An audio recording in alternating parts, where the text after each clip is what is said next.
When asked what was the most important invention of the 20th century, 7% said television, 11% said the telephone, and 80% said the computer.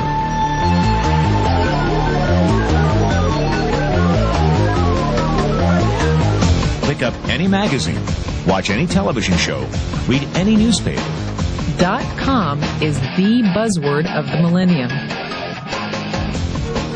In 1998, there were 95.4 million people online. By 2005, estimates predict over 700 million. In 1998, e-commerce generated $39 billion in revenue. In 1999, $114 billion. By 2004, estimates predict $1.5 trillion. E-commerce has arrived. And guess who's shopping? Teenagers, Generation Xers, baby boomers, and even seniors, the fastest growing segment online. Ask yourself 3 questions. 1, is the internet the future? 2, are there fortunes being made on the internet? 3, are you making a fortune on the internet? Why not?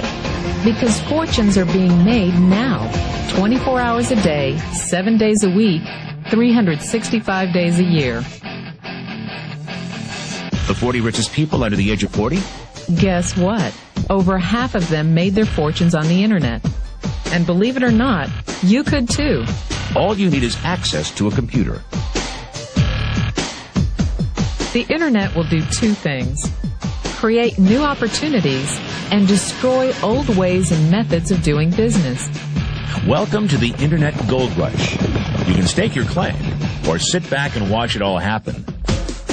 If you can change your outlook, change some of your values, and change your rules, you'll find there's a whole other set of rules out there that are more conducive for people who want to be rich. The story of Rich Dad, Poor Dad is really a story of 2 different fathers with 2 different sets of values and completely different sets of advice. So I don't mean to insult anybody or, to damage your values, but really that was the difference. For example, my poor dad always said, go to school, get good grades, get a high-paying job, work hard, live below your means, save money, get out of debt, have a good retirement plan. And that was my poor dad's values. My rich dad said, you probably won't get rich doing that way because very few people get rich following that plan. But you thought saving money made you money. If you take a look at this 40-year run on the dollar is designed economically to lose money every single year. So why would you save something that loses money every year? And what this means for somebody on retirement plans is that after you retire, the value of your dollar goes down and your cost of living keeps going up. To my rich dad, that was bad advice and made no sense. Again, it was different value. The important diagram my rich dad showed me when I was a little boy was a diagram known as a cash flow quadrant. And the quadrant is made up of the 4 different people who make up the world of business.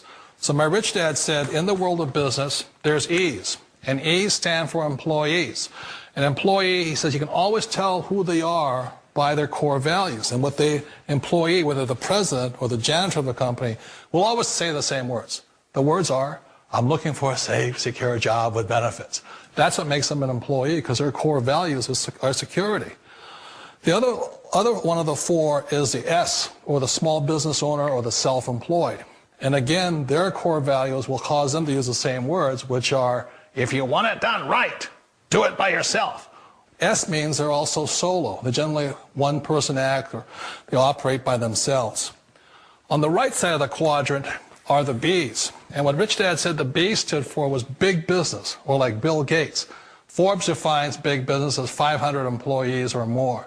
And their words are different. They say, I'm looking for a good system, a good network, and the smartest people I know to help run my business. So they're unlike the S. They don't want to run the company by themselves. They want smart people to run their companies for them.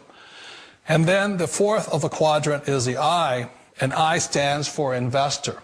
These are people who have money work hard for them.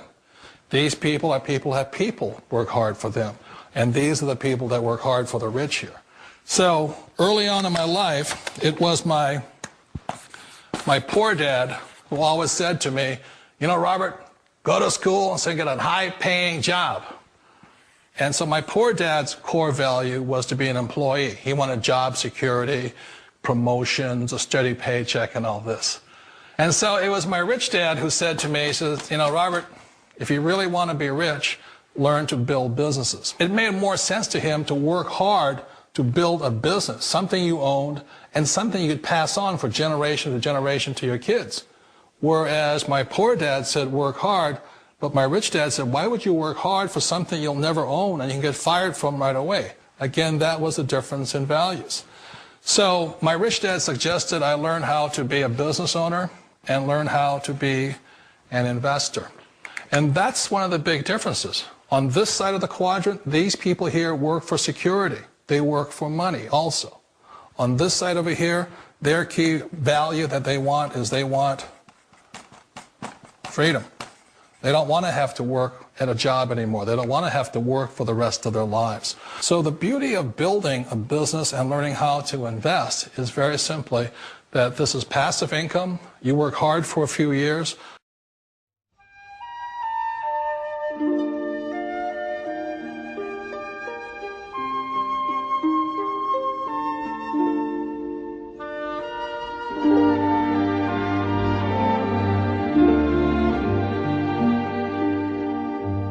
you.